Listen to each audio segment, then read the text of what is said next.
Apa yang Anda tahu tentang protein? Protein adalah molekul besar yang terbentuk dari satu rantai panjang asam amino atau lebih. Nah, jadi Yang protein mana itu termasuk makromolekul. Kenapa sih kok makromolekul? Karena ukurannya itu sangat besar. Jadi dia disebut sebagai makromolekul. Nah, protein itu tersusun dari asam-asam amino. Jadi penyusun dari pola asam amino.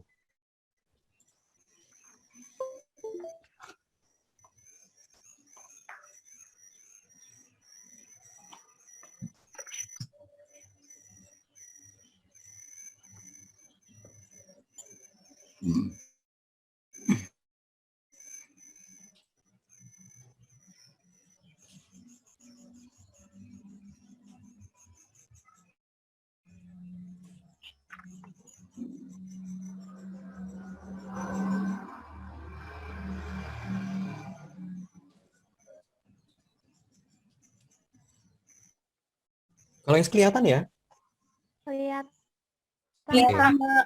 Ya, ditahan aja. kelihatan, Nah, jadi Pak. protein itu adalah suatu makromolekul atau molekul yang ukurannya sangat besar.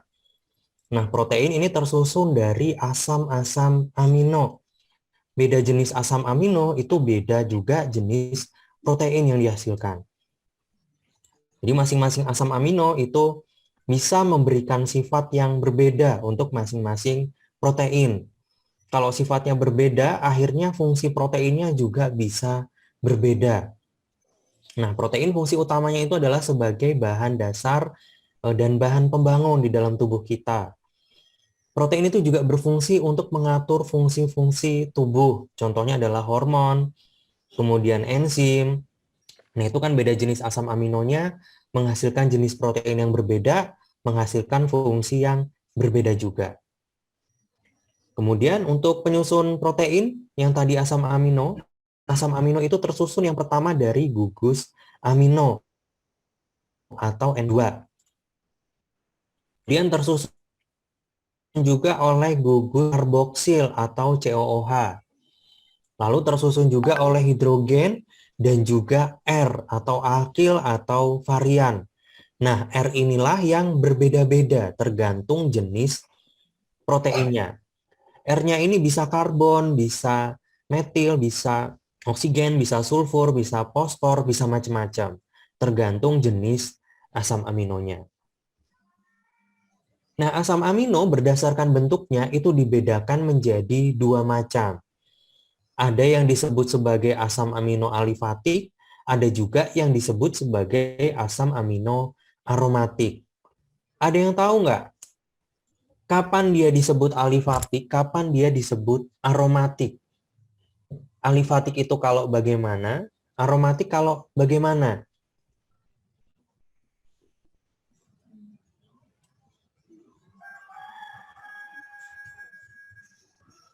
Nah, asam amino alifatik itu adalah asam amino yang gugusnya itu berupa rantai lurus. Contohnya tadi kan ada C, COOH, C. Nah, alkilnya ini berupa rantai lurus. Jadi hanya lurus aja. Nah, ini disebut sebagai asam amino aromatik. Dia cuma lurus aja. Lalu ada juga asam amino aromatik.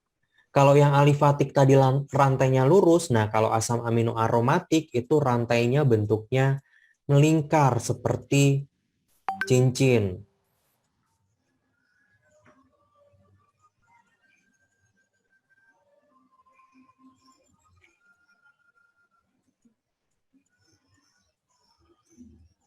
Nah, bentuknya itu melingkar seperti cincin atau kadang disimbolkannya begini.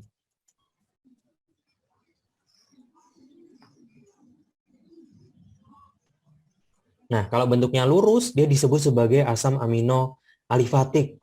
Sedangkan kalau melingkar seperti cincin, dia disebut sebagai asam amino aromatik.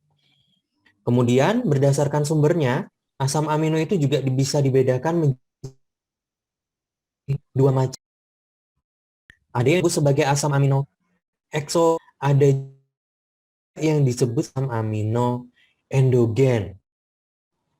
Sesuai namanya ya, eksogen. Eksogen dari luar.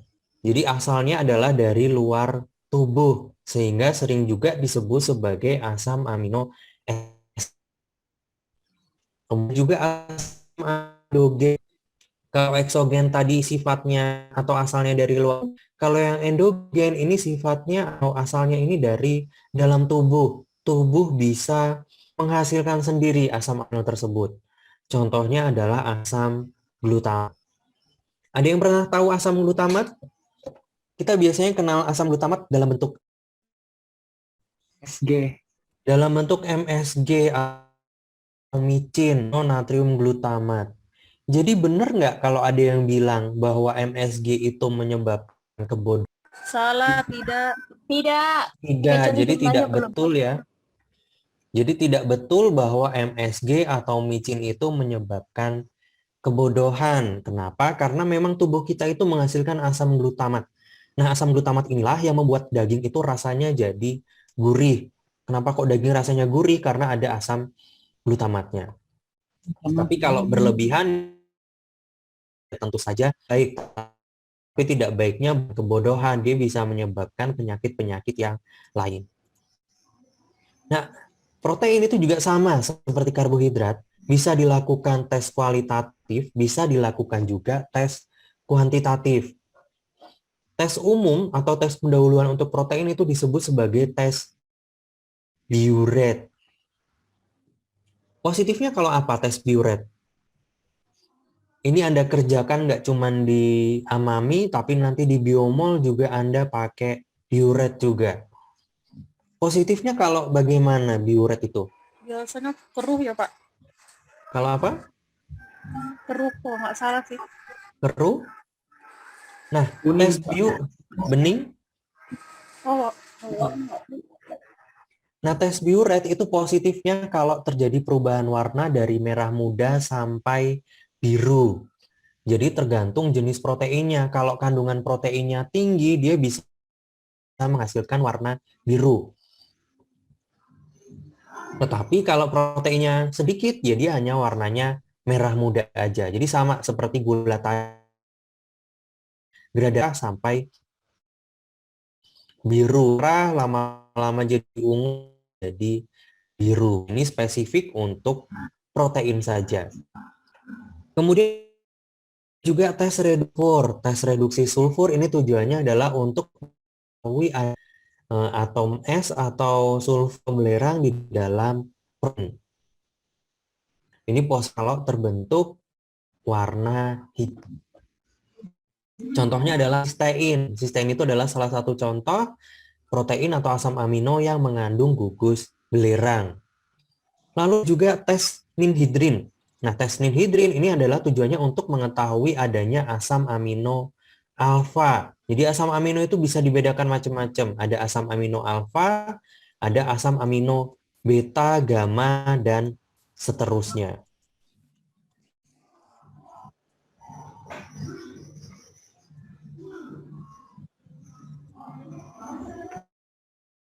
Apa itu asam amino? Asam amino itu adalah asam yang gugus aminonya, gugus NH2-nya itu terletak pada karbon alfa. Karbon alfa itu adalah karbon nomor 1 setelah gugus karboksil. Ini kan gugus karboksil. Ini gugus karboksil.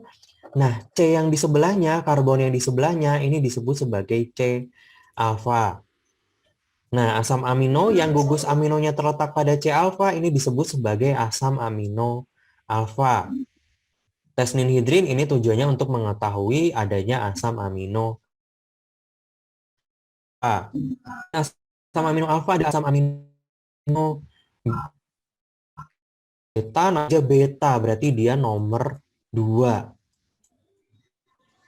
Nah, kalau beta nomor 2 berarti gugus aminonya ada C beta. Ini alfa, ini beta. Ada juga gamma dan seterusnya. Ninhidrin ini hanya untuk yang alfa. Lalu ada juga tes santoprotein.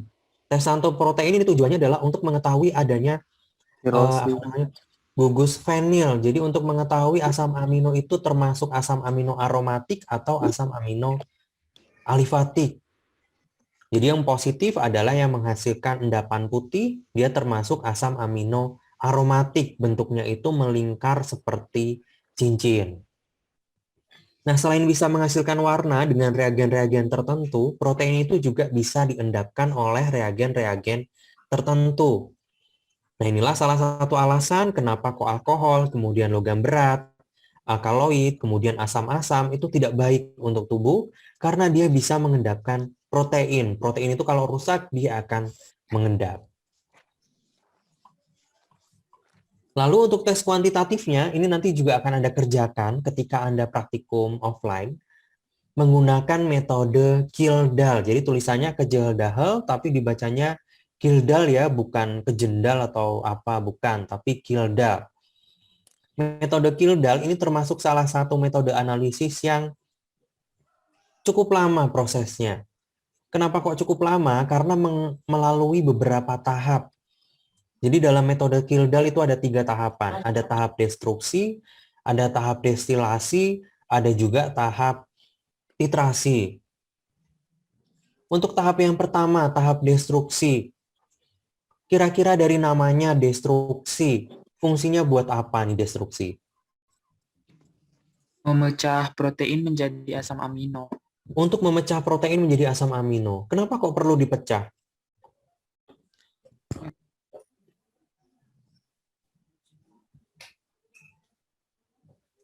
Karena protein itu kan termasuk makromolekul ya, ukurannya sangat-sangat besar. Nah, yang akan dihitung itu adalah nitrogennya. Jadi dalam penghitungan protein yang biasanya dihitung itu adalah jumlah nitrogen yang terikat pada asam amino. Jadi dia harus dipecah dulu menjadi molekul yang lebih sederhana, menjadi asam-asam amino. Nah, asam aminonya itu nanti akan dipecah dalam bentuk NH4SO4. Jadi dia akan berikatan dengan NH4. Nah, asam amino yang sudah terpecah dalam bentuk NH4SO4 selanjutnya akan diambil melalui proses destilasi. Jadi tadi sudah dipecah, kemudian diambil lewat proses destilasi untuk dipisahkan.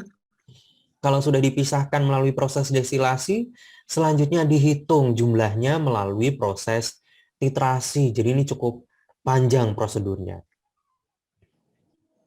Nah, prosedur yang pertama yaitu prosedur destruksi protein.